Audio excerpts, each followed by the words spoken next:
बिस्मिल्लाहिर्रहमानिर्रहीम। अस्सलाम वालेकुम। आप देख रहे हैं program news today with Tanzeela Mazhar. Program में आपको खुशामदीद कहते हैं। नवाज शरीफ साहब वतन वापस आएंगे, जेल जाएंगे या मीनार पाकिस्तान, इस हवाले से बार बार निगरान हुकूमत से भी सवाल किए जाते हैं, लेकिन फ़ैसला अदालत करेगी। आज के प्रोग्राम में इसके हवाले से बात करेंगे जनाब। और फिर हम देख रहे हैं कि सुप्रीम कोर्ट में बहुत तेज़ी से उन केसेस को निपटाया जा रहा है, जिसके हवाले से चीफ जस्टिस काजी फायज़ साहब जब पहले सुप्रीम कोर्ट के जज थे तो इस पर बारहा बात करते रहे हैं कि बहुत सारे केसेस मुंतज़र हैं कि हम उन केसेस को टेकअप करें। उन्होंने कुछ प्रोसीजर भी तय किया है और इन केसेस को जल्द निपटाने के लिए वकला को भी काफ़ी टफ टाइम अब सुप्रीम कोर्ट में मिल रहा है। आज हमने देखा कि मुस्तफ़ा नवाज खोखर साहब, जो कि साबका लीडर पाकिस्तान पीपल्स पार्टी के और सेनेटर भी हैं साबका, उन्होंने एक ट्वीट किया और उस ट्वीट में उन्होंने कहा जी कि फ़ारूक हबीब और शेख रशीद समेत कई सियासी रहनुमा मिसिंग पर्सनस बन चुके हैं। इमरान रियाज साहब की हालत भी हमारे सामने है, लेकिन सुप्रीम कोर्ट और सियासतदान इस हवाले से खामोश हैं। सवाल बड़ा जेन्युइन है। सुप्रीम कोर्ट और सियासतदान इस तरह की जो कार्रवाइयाँ हैं मावराए कानून, उस पर खामोशी इख्तियार अगर किए रखेंगी तो फिर पाकिस्तान में कानून की बालादस्ती कैसे कायम होगी। आज के प्रोग्राम में इस हवाले से भी बात करेंगे। साइफर केस इमरान खान साहब के लिए कितना मुश्किल साबित होगा, और एक सवाल जो बहुत ज़्यादा पूछा जा रहा है साइफर केस की कार्रवाई और चालान को देखते हुए कि असद उमर साहब जो हैं उनको क्लीन चिट FIA ने किस तरह से दे दी है। तो जनाब प्रोग्राम में पहले लेकिन हम बात करते हैं सूबा सिंध की। सूबा सिंध में बहुत सारे मसाइल हैं। एक तरफ कच्चे के डाकुओं का राज है, दूसरी तरफ कराची के अंदर डकैतों का, चोरों का राज है। बहुत सारे माफियाज हैं, पानी चोरी से लेकर लैंड माफिया तक। और ये जो डकैतियों की जितनी भी वारदातें, आप CCTV फुटेजेस देखकर आपके रोंगटे खड़े हो जाते हैं और आप ये देखते हैं कि किस तरीके से शहरियों को लूटा जा रहा है। आप ये देखते हैं कि मज़ाहमत करने पर शहरियों की जानें ले ली जाती हैं। ये कितने अफसोसनाक मनाजर हैं जो हम कराची में आए रोज़ देख रहे हैं। और अमन व अमान की जो सूरत हाल है, ज़ाहिर है उसको देखते हुए कराची एक मुआशी हब है। पाकिस्तान की मईशत को ऑक्सीजन कराची से आती है, और कराची से जब आप ऐसे मनाजर देखते हैं तो ये सिर्फ कराची के शहरियों के लिए नहीं, पूरे पाकिस्तान के लिए और पाकिस्तानियों के लिए बहुत ही परेशान कुन है। निगरान हुकूमत इन माफियाज, इन लैंड ग्रैबर्स, इन डकैतों के खिलाफ क्या ऑपरेशन करने जा रही है, और कच्चे के डाकुओं से क्या हम जान छुड़ा सकते हैं या नहीं, ये वो सवालात हैं जो आज हम प्रोग्राम के पहले हिस्से में पूछेंगे। जनाब हमारे साथ मौजूद हैं निगरान सूबाई वज़ीर दाखिला ब्रिगेडियर रिटायर्ड हारिस नवाज साहब, और प्रोग्राम के दूसरे हिस्से में हमारे साथ माहिर कवानीन होंगे, उनसे हम सुप्रीम कोर्ट और केसेस का अहवाल पूछेंगे। बहुत शुक्रिया हारिस नवाज साहब, आपने हमें वक्त दिया। सबसे पहले तो यही बताइए कि बहुत बड़ा मसला है और बड़ा देरीना मसला है लॉ एंड ऑर्डर का। कराची को जब आप देखते हैं, आपकी बैकग्राउंड और आपका जो एक सिक्योरिटी एनालिसिस जो आपके पास एक नॉलेज बेस है, उसको देखते हुए क्यों हल नहीं हो सका कराची का मामला? लॉ एंड ऑर्डर थोड़ी देर के लिए काबू में आता है, फिर काबू से बाहर हो जाता है। तंजीला देखिए, इसमें बिल्कुल है और बहुत ही ये सीरियस सिचुएशन है, बल्कि अभी हमने कुछ काफ़ी कंट्रोल करनी शुरू कर दी है। प्रॉब्लम ये होती है, देखें जब पॉलिटिकल गवर्नमेंट होती है, उनके पॉलिटिकल इश्यूज भी होते हैं, उनके प्रॉब्लम्स होती हैं, वोट भी लेना होता है, फिर लोगों की डिमांड्स होती हैं कि बाज़ औक़ात नाजायज़ और जायज़ होती हैं, आपको एक्सेप्ट करनी पड़ती हैं। पॉलिटिकल विल देखनी होती है, फिर मेरिट कितना हम इस्तेमाल करते हैं, वो चीज़ों की वजह से एट टाइम प्रॉब्लम हो जाती है। लेकिन हमारी ये इस वक्त जो हमें एडवांटेज है कि भाई हमारा कोई पॉलिटिकल एजेंडा नहीं है, पॉलिटिकल एजेंडा नहीं है, हमने कोई इलेक्शन नहीं लड़ना। We have to deliver to the people of Sindh, that is what is actually my utmost desire and I am trying my best to achieve this. इसके लिए ज़ाहिर है हमारे पास माशाल्लाह पुलिस फोर्स बहुत प्रोफेशनल है। The only thing is the direction हमने काफ़ी हद तक इस पर काम किया। रेंजर्स है, फिर उसके बाद स्पेशल ब्रांच है, हमारे पास काउंटर टेररिज्म है, security agency, they all making the coordinated effort to make Karachi safe city. और उसके साथ कच्चे के ऑपरेशन के लिए issues naturally they are multifold, like we can say सबसे बड़ा जो स्ट्रीट क्राइम का है। देखिए, मैं फील इतनी मुझे तकलीफ होती है जब किसी स्नैचिंग होती है या खुदा न खास्ता स्नैचिंग में स्ट्रगल होती है और वो जो टेररिस्ट जो भी होते हैं वो आपको फायर कर देते हैं, आपके लव वन जख्मी हो जाते हैं, या टाइम डाई। ये एक बियॉन्ड कॉम्प्रीहेंशन है। और मैंने अपने एडिशनल आईजी कराची को खास तौर पे कहा कि इस पे तो हमने कोई एक्सेप्ट नहीं करना। और अभी बड़ी पॉजिटिव बात है क्योंकि 10-11 के करीब ने डिकाइड हमारे पुलिस के मारे, और इसमें को 26-27 जख्मी किए हैं। और बहुत से पकड़ भी लिए हैं। तो ये एक इस दिस शोज के अब, और फिर मुझे बड़ी खुशी कि एक तो हमारे सिविलियन ने चेज करके 2 डॉक्टरों को मारा। उसको मैंने आज पुलिस ने उनको बुला के बड़ी शाबाशी दी और आई सेड लेकिन व्हाटएवर लेकिन सिविलियंस के पॉसिबल। लिए तो ये खुशी की बात तो होगी, लेकिन सिविलियंस के लिए तो ज़ाहिर है ये बड़ा रिस्की है। तो आप 100% वज़ीर दाखिला होते हुए बिल्कुल। आप क्या कहेंगे कि करना चाहिए सिविलियंस को? देखिए बिल्कुल जनरली 99% बिल्कुल नहीं करना चाहिए। जब आपकी फैमिली, आपके बच्चे, आप खुद हों और एक ने पिस्टल निकाला हो, प्लीज डोंट बियर देयर। हम आपके साथ कोई नज़दीक है, कोई कॉल कर सकता है। वैसे भी अब हमने हमारी पुलिस रोज़ाना रात को 7 साढ़े 6 से लेके 11 बजे तक एसएचओ, डीएसपी अपनी फोर्स है, रेंजर्स के लिए मोबाइल हॉटस्पॉट पे खड़ी हैं। आप उनको कॉल करें, we are there, we don't struggle. मेरी बार बार एडवाइस देखें, खुदा न खास्ता आपकी एक चीज़ बच जाती है और आपको कोई नुकसान हो जाता है जानी, it is not worth it. So we are there and now police will help you, rangers will come to your rescue। और अगर खुदा ना खास्ता इंसिडेंट हो गया है, they will find out the culprit।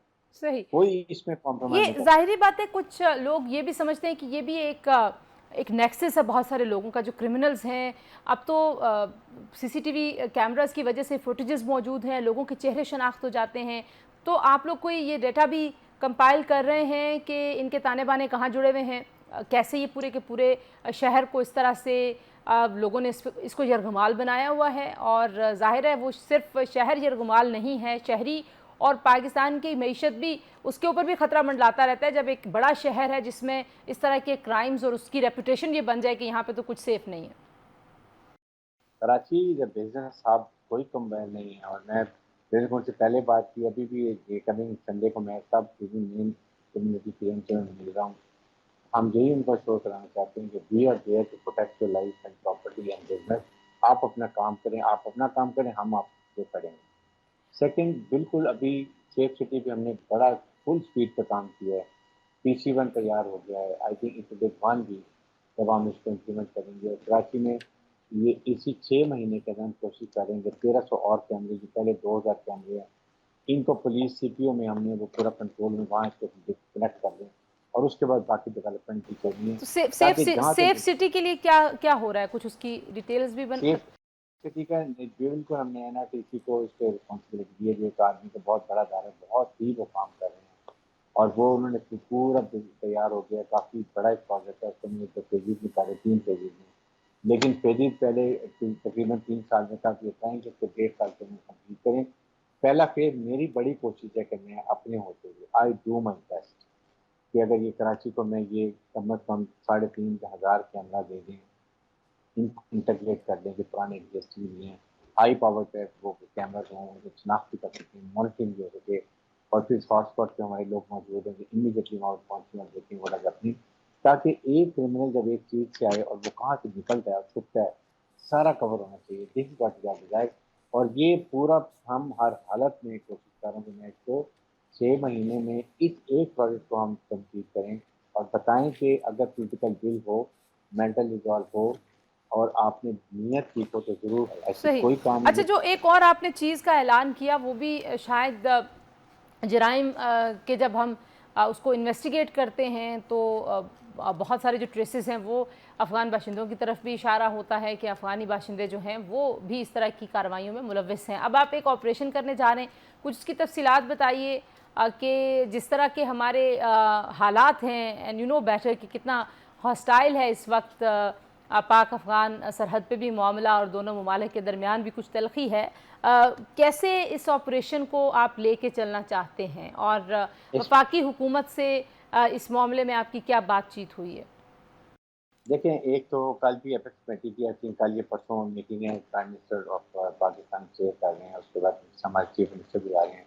Next इसके ऊपर बहुत पहले हम आते थे, लेकिन हमने तो कम अज़ कम ये किया है कि एक विंड भगवान में लोकेशन की जैसे नादरा होगी, respective district minister, special branch और उसके साथ पुलिस, ये मिल के जो अफगान जिनको भी हम पकड़ेंगे, जिनके खिलाफ ऑपरेशन करने लगे हैं, उनको देखेंगे किसके पास ओरिजिनल सर्टिफाइड रेजिडेंट कार्ड है, किसके पास जाली कार्ड है, जिसके पास जाली परमिट है।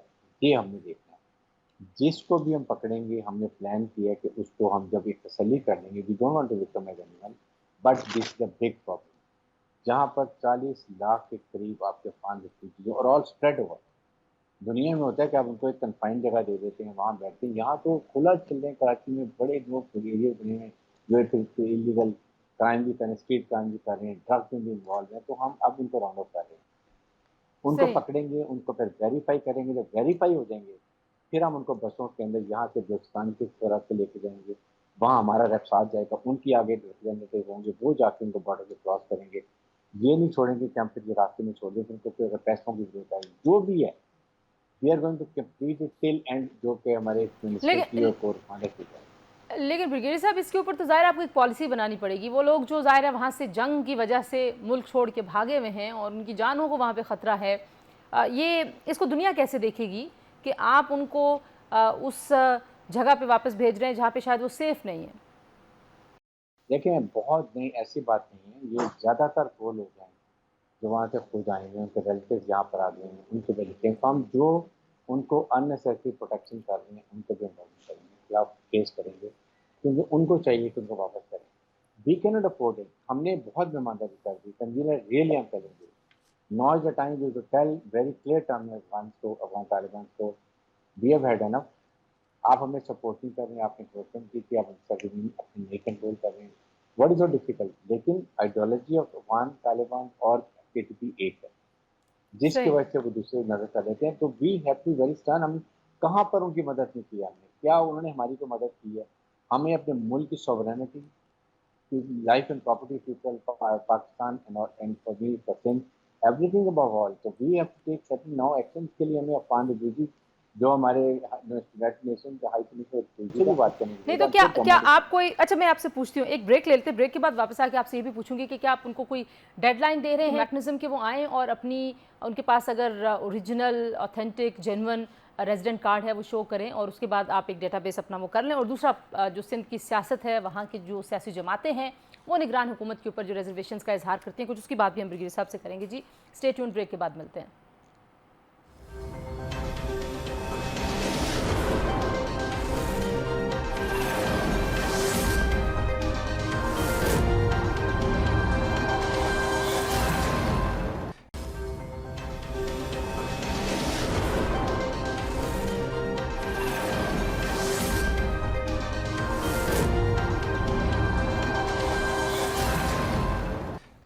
जी प्रोग्राम में एक बार फिर आपको खुशामदीद कहते हैं। जी बात हम कर रहे हैं सूबाई वज़ीर दाखिला जो कि निगरान हुकूमत में है इस वक्त, ब्रिगेडियर रिटायर्ड हारिस नवाज़ साहब। हारिस साहब, एक तो मैं ये पूछ रही थी कि कोई आप डेडलाइन देंगे, कोई कोई इसकी पॉलिसी बनाएंगे कि जो बाशिंदे हैं अफ़गान जिनके पास जेन्युइन रेजिडेंट कार्ड है वो आके बता दें, और जो फिर जो रह जाएंगे ज़ाहिर बात उनके खिलाफ कार्रवाई करना आपके लिए आसान हो जाएगा, या आप लोग खुद से ही जाके इसको वेरीफाई करने की कोशिश करेंगे? इतने बड़े शहर में इतनी बड़ी तादाद में कैसे वेरिफिकेशन का प्रोसेस हो पाएगा? देखिए, वी जनरली नो कहाँ पर अफगान लोग ज़्यादा ठहरे हैं, बस्तियाँ कहाँ पर हैं, कहाँ पर देख के कलेक्टिवली बैठे होते हैं, वो अफगान झंडे भी लहरा रहे होते हैं। और साथ साथ देखें ना, प्रॉब्लम ये है कि 40 साल 50 साल तक यहाँ पर है, चलिए at least develop some sympathy for Pakistan. आप खाते भी यहाँ पर हैं, पीते भी यहाँ पर हैं, रहते भी यहाँ पर हैं, पाकिस्तान आप अफ़गान झंडा लहरा रहे होते हैं। अगर मैच हो अफ़गान को सपोर्ट करें, बहुत खिलाफ बातें कर रहे हैं, तो वी डोंट एक्सेप्ट इट। तो हम एक का भी हमने एक तो भी हमारी मीटिंग हो रही है, इसमें हम डिसाइड करें कि क्या हम इनको अल्टरनेटिव दें या हम अक्रॉस द बोर्ड चेकिंग शुरू कर दें। हम हर डिस्ट्रिक्ट के अंदर हम ये कर देंगे जी कि आपको हम 1 हफ्ता दे रहे हैं। जिसने आने जो रजिस्टर्ड है, जो वेरिफाइड वहाँ पर टीम बैठी हुई आप आएँ, अपने वो करा लें। 1 हफ्ते then will go all of operation. हम जो भी लॉफुल हैं, जिनके पास नाज़रा के सर्टिफिकेट हैं, we will not going to disturb सही। देम। अच्छा वी मुझे हम ठीक है, जो दूसरा ऑपरेशन आपने अनाउंस किया है, ज़ाहिर है एक तो वो गैर कानूनी तामीरात जो हुई हुई हैं कराची के अंदर, और वी हैव सीन कि बहुत सारे हादसात हुए छोटे छोटे प्लॉट्स पे, कई कई मंजिला इमारतें लोग तामीर कर लेते हैं। उसको कहा जा रहा है कि शायद वो आप लोगों का मैंडेट नहीं है, उस पर अगर क्विकली आप बता दें। फिर पानी चोरी करने वाले जो माफियाज हैं उसके खिलाफ भी आप लोग ऑपरेशन करने की कोशिश कर रहे हैं, तो ये मतलब इतना इतनी कैपेसिटी है सिस्टम में कि इतने सारे ऑपरेशंस एक साथ पैरेलल चल सकें? बात ये है कि इसमें एक लोकल गवर्नमेंट है जिसके मिनिस्टर हैं मुकेश जवानी साहब, सिंध बिल्कुल कंट्रोल उनके अंडर है। जो ये गलत बिल्डिंगें बन जाती हैं और प्रूफ नहीं होती है, तो वो उसके खिलाफ हम श्योर कि वो अपना एक्शन कर रहे होंगे। ठीक है। हमारा लैंड ग्रैबिंग के खिलाफ ये है, बहुत ही जातियाँ लोगों के, लोगों की जायज़ प्रॉपर्टी के ऊपर कब्जे किए गए हैं। वो हमने उनको कह दी कि आप अपने हम वो भी एक डिप्टी कमिश्नर मुख्तार काद जो होता है वो और जो पुलिस अगर किसी की ऐसी प्रॉब्लम है वो उनको अपने रिस्पेक्टिव डिस्ट्रिक्ट के अंदर लेकर आएंगे, वहाँ वो उनको वेरीफाई करेंगे।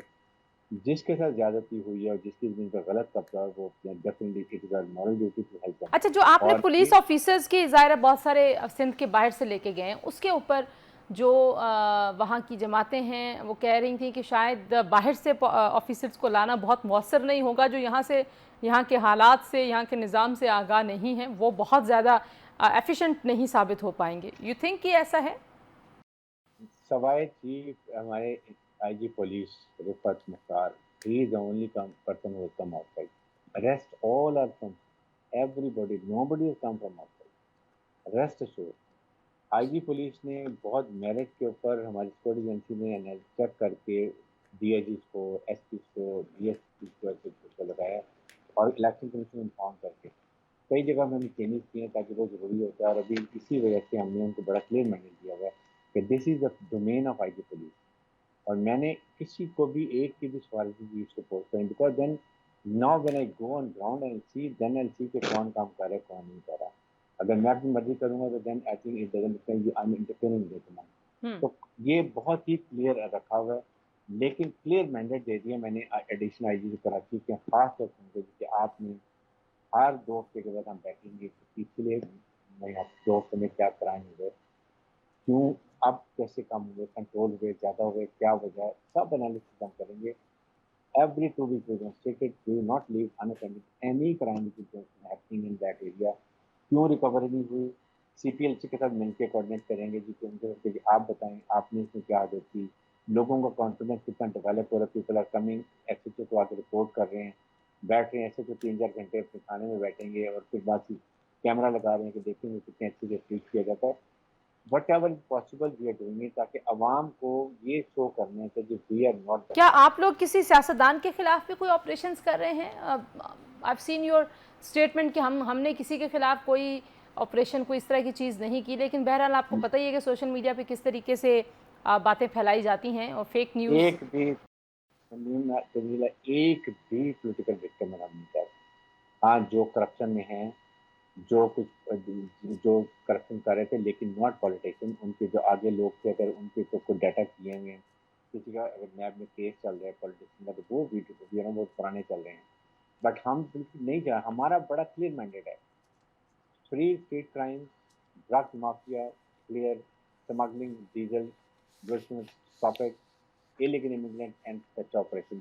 मैंने फोकस किया इन चीज़ों पर, मुझे किसी से और हमने नहीं करना। ठीक है, मुझे अगर आप क्विकली बता दें कच्चे के ऑपरेशन के ऊपर क्यों इलाका बड़ा है, आई अंडरस्टैंड उसका टेरेन ऐसा है, दैट इज़ अंडरस्टैंडेबल कि मुश्किल है, लेकिन अगर दोनों सूबों की पुलिस मिल के ऑपरेशन करती है तो क्या हम बाकी उससे जान छुड़ा सकते हैं, या यू थिंक के बाकी लॉ इन्फोर्समेंट एजेंसीज को भी उसमें इस्तेमाल किया जा सकता है? बिल्कुल पॉसिबल है, डूएबल है। We are very serious about it and we are in coordination with ये पंजाब पुलिस। मैं अभी हम मीरपुर मकेलो कच्चे से होके गया था, मीरपुर मकेलो में वी आर ऑलरेडी कोऑर्डिनेटेड। उनके वहाँ के डीआईजी, उनके एसएसपी जो रेंज रास्ता के थे बावलपुर के, देर काम हमने बैठ के कोऑर्डिनेट किए कि जब हम करते हैं कैसे इधर से हमने सील करना है ताकि अगर इधर से उधर जाते हैं तो फोन को टेक ऑन करेंगे, उधर से उधर आते हैं we take on. We are in coordination because it has to be coordinated effort. इस पे कोई कॉम्प्रोमाइज़ नहीं। यहाँ तक कि मैंने यहाँ का अनाउंस किया कच्चे में कि किसी सरदार के एरिया में अगर एब्डक्शन होती है, रैंसम के लिए पैसा डिमांड होता है, या फिर पुलिस का हमारा सिपाही मर्डर होता है या जख्मी होता है, I will hold that sardar responsible, because सरदार के बगैर कुछ नहीं हो सकता। जिस और अभी 20 लाख हेड मनी वाले लोग आके सरेंडर कर रहे हैं, it's a very happy thing. और वो आके मैंने उनको ये कहा, डरते थे कि पता नहीं मार जाए, हमने कहा बिल्कुल नहीं, कानून के मुताबिक आए, कोर्ट में जाएं, अपने केस पर ट्रायल करें, देन आपकी जो सही है। तो आप कह रहे हैं कि डुएबल और मिल के करेंगे तो हो भी जाएगा। Thank you so much Haris Nawaz साहब, सूबाई वजीर दाखिला सिंध, हमसे बात कर रहे थे जी। यहाँ पर एक ब्रेक लेते हैं, ब्रेक के वापस आएंगे तो कुछ और अहम डेवलपमेंट्स हैं जो कि सुप्रीम कोर्ट और नवाज शरीफ साहब की वापसी के हवाले से, उन पर बात करेंगे। हमारे साथ रहिए।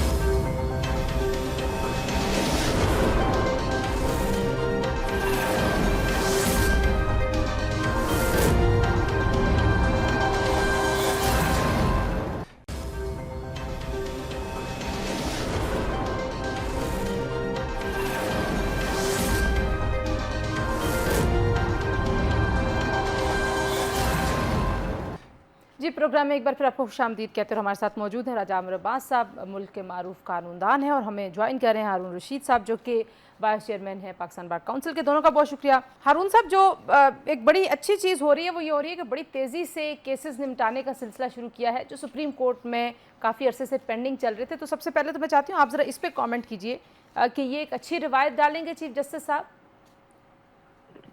ये तो आपकी बड़ी मेहरबानी कि आपने कॉल की, लेकिन ये तो चीफ साहब से हमने मुलाकात की, कुछ रिक्वायरमेंट्स के चीफ करें आगे जो बैकलॉग है वो ख़त्म हो, और जो लोगों का अरसे से केसेस पेंडिंग है, ना फैसले हो रहे हैं ना उन पे आर्गूमेंट्स हो रहे हैं, तो इसलिए उन्होंने हमारी सारी बातें सुनी है और वो इसीलिए डिस्पोजल हो रही है।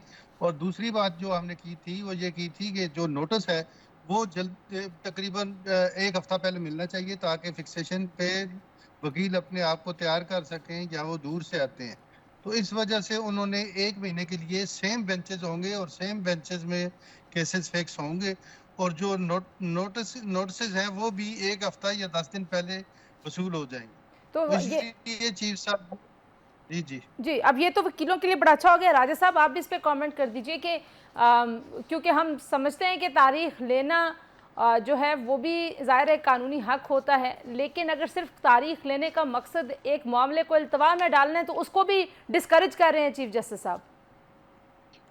मैं समझता हूँ ये बहुत अच्छी बात है, खासकर एक प्रैक्टिसिंग लॉयर के लिए, क्योंकि 4-4, 5-5 साल से केसेस पड़े हुए हैं। यकीन करें कि क्लाइंट्स भी अपनी इंटरेस्ट खो देते हैं, वकील को भी अंदाज़ा नहीं रहता कि क्या इसमें कॉन्सेप्ट क्लियर करवाना था, और जो ग्राउंड पे रियलिटीज़ होती हैं वो भी चेंज हो जाती हैं। तो ये एक ऐसा अमल है कि जिसको वकला के साथ साथ क्लाइंट्स भी बहुत अप्रिशिएट कर रहे हैं, और इसमें मेरे ख्याल में मौजूदा चीफ जस्टिस साहब के ये भी अच्छी बात है कि जजमेंट्स भी साथ फौरी मिल जाते हैं, क्योंकि पहले अगर फैसले हो भी जाते थे तो हमें ये देखा कि जी 6-6 महीने उसका फैसला नहीं मिलता था, साइन नहीं होता था।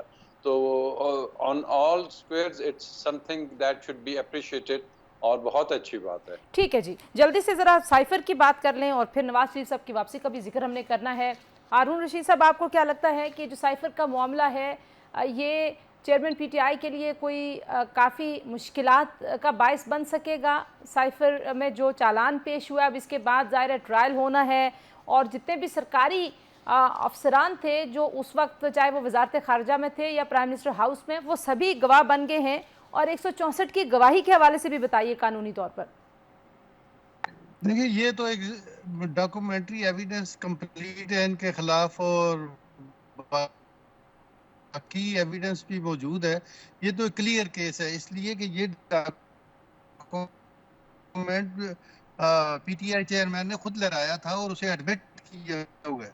अब वो सारे शेप में भी है, और इसमें जो भी चेन है फॉरेन ऑफिस की या जो भी मुतलका लोग हैं वो सारे विटनेसेस बन गए हैं, और जब अगर विटनेसेस बन गए हैं तो कोर्ट में तो मेरे ख्याल में ये केस साबित ही होगा। इसमें मुश्किलात का मैं नहीं कह सकता, लेकिन केस जो है वो अपनी एविडेंस पे मजबूत है। राजा साहब, आप क्या समझते हैं साइफर केस के चालान को देखते हुए? देखिए, चालान को देखा है, अब मैंने वो डॉक्यूमेंट्स नहीं देखे जिनका जिक्र कर रहे हैं हारून साहब के जी, वो तमाम के तमाम मुकम्मल हैं या वो कौन से डॉक्यूमेंट्स हैं, या इवन आईओ ने आया वो साइफर देख लिया है, क्योंकि वो साइफर तो कोई देख नहीं सकता। आया इन्वेस्टिगेटिंग ऑफिसर, उसको देख के अदालत में लाया है। फिर 28 गवाह हैं, और 28 गवाह से पहले चार्ज फ्रेम होना है। अब इसमें चार्ज क्या फ्रेम होता है, क्योंकि इसके 2 हिस्से हैं। एक हिस्सा ये है कि जी उसका साइफर की कस्टडी रिमूव हुई और उसको गैर कानूनी तौर पे इस्तेमाल किया गया, तो उसकी सज़ा तो 2 साल तक है। और जो दूसरा उसका पोर्शन है वो ये है कि जी उस डॉक्यूमेंट को, जो एक सीक्रेट डॉक्यूमेंट था, उसको इस्तेमाल किया गया किसी दुश्मन ममालिक के साथ और उसको फ़ायदा पहुंचाया। तो गालिबन इसका तो कोई किसी किस्म का चार्ज नहीं। अब ये देखना है कि जी साइफर जौन सा है वाकई वो इमरान खान साहब की एक्सक्लूसिव कस्टडी में था, उसकी कॉपी थी। असल में तो ये कॉपी है, ओरिजिनल साइफर तो पड़ा हुआ है, उसकी कंटेंट्स की भी कोई बात नहीं हो रही। तो अगर ये साबित होता है कि जी लहराना, और उसके बाद क्योंकि ये डॉक्यूमेंट 5-6 जगह पे था, तो चार्ज फ्रेम होने के बाद ही पता चलेगा कि व्हाट एग्जैक्टली कि इसको फॉरेन ऑफिस के बंदे कैसे कह सकते हैं कि जी इससे क्या नुकसान पहुंचा। तो ये केस इसको अगर जल्दी से भी जल्दी चलाने चाहें तो 2-4 माह तो ये केस आराम से चलेगा, और अगर 2 साल की जो मैक्सिमम पनिशमेंट है अगर उस तरफ जाता है तो फिर ये केस मैं समझता हूँ जब अपील में आएगा हाई कोर्ट में, ट्रायल में तो कुछ भी हो सकता है, लेकिन अपील में बहुत से इसके पहलू देखे जाएंगे और इसका वहां पे सस्टेन करना मेरी नज़र में मुश्किल है। ठीक है। अच्छा, ज़ाहिर है अभी साइफर का केस क्योंकि अभी इसको ट्रायल के मरहले में जाना है, तो हमने इसमें बहुत सारी जो अपडेट्स होंगी वो उस वक्त हम उसको ज़रा गौर से देखेंगे। अगर मैं आप दोनों से नवाज़ शरीफ साहब की वापसी के बाद का कानूनी सिनेरियो पूछूं, हारून से पहले आप बताइए कि वो एक अदालती हुक्म के तहत और अदालत की इजाज़त से बाहर गए थे, और अब वो जिस तारीख को उन्होंने आने का कहा था वो वापस नहीं आए हैं। आपको क्या लगता है कि वो जब आएंगे तो क्या क्या फेस करेंगे? वो अदालतें क्या रिलीफ देंगी? हिफाजती ज़मानत उनके आए उनको अदालत में पेश हुए बगैर मिल सकती है, नहीं मिल सकती? नहीं, ये तो देखिए वो कोर्ट की परमिशन से अब्रॉड गए थे और अपनी जो भी उनके ग्राउंड से उस पे कोर्ट ने भी परमिट किया था और गवर्नमेंट ऑफ पाकिस्तान ने भी उन्हें परमिशन दी थी कि वो जाएं और अपना इलाज करवाएं। अब ये देखना है कि जो पीरियड उन्होंने दिया था उसमें उन वो जस्टिफिकेशन देंगे कि ये इस जस्ट में आ सकता था या नहीं आ सकता था। और वैसे भी अगर ये देखा जाए तो अपील पेंडिंग है अभी, तो वो उसकी सजा भी सस्पेंड हुई हुई है। तो जब वो आएंगे तो वो पहले बेल करवा के भी आ सकते हैं और कोर्ट को इन्फॉर्म करके एप्लीकेशन दे के कि इन्हें अरेस्ट ना किया जाए और आके अपील में पेश होंगे, तो ये कोर्ट की डिस्क्रिप्शन है। राजा साहब, आपको क्या लगता है मिलेगा रिलीफ ये कोर्ट से नवाज शरीफ साहब को? देखिए वो कोर्ट की इजाज़त से गए थे, लेकिन उसके बाद अदालतों ने ही उनके समन्स निकाले। हमारी यूके का हाई कमीशन ने उनके रेजिडेंस पे वो जाके नोटिस लगाए, उसके बाद उनके खिलाफ वारंट्स निकले, खत वो हुए, अदम तामील आए, परपेचुअल वारंट्स निकल गए, एब्सकॉन्डर डिक्लेयर किया उन्हें अदालत ने, और उनकी जो अपील है वो पेंडिंग नहीं है। अरुण साहब के लिए अर्ज है कि वो डिसमिस हो गई है, लेकिन उसमें एक रास्ता ये छोड़ा है कि अगर वो कोई आके एप्लीकेशन देते हैं वजूहात की बुनियाद पे पाकिस्तान ट्रैवल नहीं कर सका था क्योंकि उन दिनों में कोविड था और फ्लाइट्स का इशू था और उनकी बीमारी थी, तो अगर वो ये अदालत को सेटिस्फाई कर लेते हैं कि जी मैं पाकिस्तान नहीं आ सकता था, बीमारी थी, ऑल्दो वो दुबई तक आए, वो यूरोप भी गए, और उसके बाद फिर ये अदालत ने देखना है कि उनके और अदालत के दरमियान है कि जी क्या वो उनके परपेचुअल वारंट्स को सस्पेंड करती है। वो एक सजा सस्पेंड नहीं हुई, इज ए कन्विक्ट, 10 साल की सजा ठीक है, उनको आखिरी हुई है। जो आखिरी तो नुक्ता क्या में ये तमाम जी चीजें ठीक है, आप दोनों ये कह सस्पेंशन रहे के लिए हैं वो कि उतर ये जाएंगे हाई कोर्ट में? ठीक है, आप दोनों ही कह रहे हैं कि कोर्ट की डिस्क्रिप्शन है। एक आखिरी जो नुक्ता और बड़ा अहम नुक्ता है, आज हम देखते हैं कि मुस्तफ़ा नवाज़ खोखर साहब ने भी ट्वीट किया हुआ है कि बहुत सारे लोग जिनको पुलिस किसी केस में गिरफ्तार करती है और उसके बाद वो मिसिंग पर्सनस बन जाते हैं। हारून साहब, ज़ाहिर है पाकिस्तान बार काउंसिल भी इस मुल्क में शख्सी आज़ादियों, बुनियादी आज़ादियों और कानून की अमलदारी पे काम करती है, तो आप लोग ऐसे लोगों के लिए आवाज़ क्यों नहीं उठा रहे? नहीं, मेरे ख्याल में वो मिसिंग पर्सन जो होते हैं उनका कोई रिकॉर्ड नहीं होता कि पुलिस गिरफ्तार करती है। अगर पुलिस गिरफ्तार करे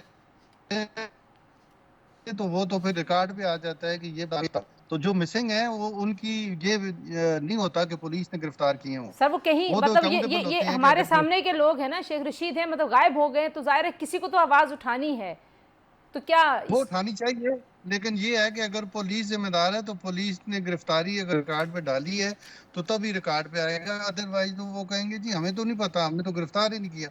सिंपल स्टेटमेंट है कि हमने गिरफ्तार नहीं किया और हमारे खिलाफ कोई एविडेंस नहीं है कि हमने उसे कहाँ लेके गए या कहाँ पे रखा है। राजा साहब आप क्या कहेंगे, किसको इन्वेस्टिगेट करना चाहिए, किस तरह से लोग कैसे गायब हो रहे हैं?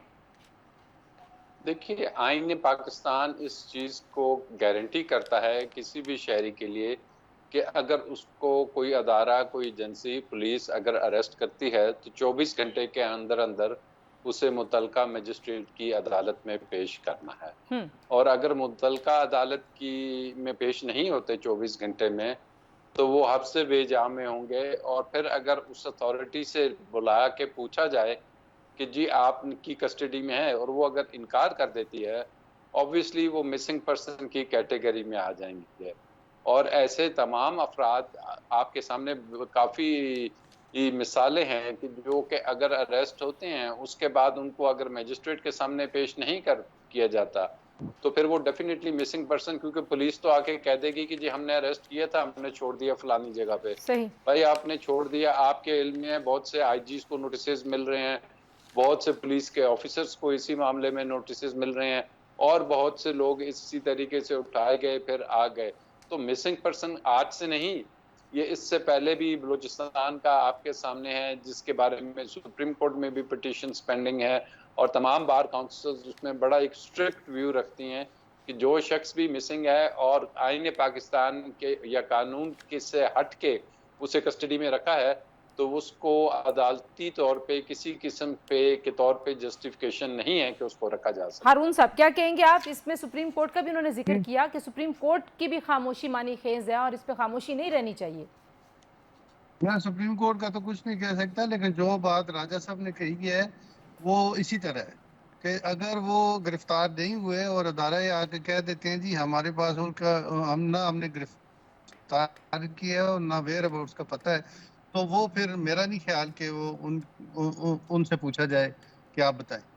अच्छा, तो लेकिन किसी को मतलब रियासत की क्या जिम्मेदारी? रियासत की जिम्मेदारी फिर कौन निभाएगा अगर रियासत ने अश्योरिटी दी हुई आइन में? रियासत की जिम्मेदारी तो गवर्नमेंट ने ही निभानी है। मैं ये कहता हूँ कि अगर किसी की कोई वेयर अबाउट उसका पता है तो वो फिर कंप्लेन करे हाई कोर्ट में या सुप्रीम कोर्ट में कि ये फलां जगह है और फलां लोग गए थे और इनकी एफआईआर रजिस्टर नहीं हुई, तो कोई एविडेंस रिकॉर्ड पे आएगी तो फिर रियासत और जो कोर्ट्स हैं वो अमल दरामद करेंगे। बहुत शुक्रिया राजा आमिर अब्बास साहब और हारून रशीद साहब की आपने गुफ्तगू सुनी जी। कुछ जो कानूनी मामलात हैं, कुछ तो अच्छी चीज़ें हो रही हैं कि जो बहुत पेंडिंग केसेस की तादाद है वो तेज़ी से कम करने की कोशिश कर रहे हैं चीफ जस्टिस साहब, लेकिन जहाँ पर मावरा कानून चीज़ें हो रही हैं वहाँ पर भी किसी ने आवाज़ उठानी है और उठानी चाहिए। आज के लिए इतना ही, इंशाल्लाह अगले प्रोग्राम में आपसे मुलाकात होगी। अल्लाह हाफिज़।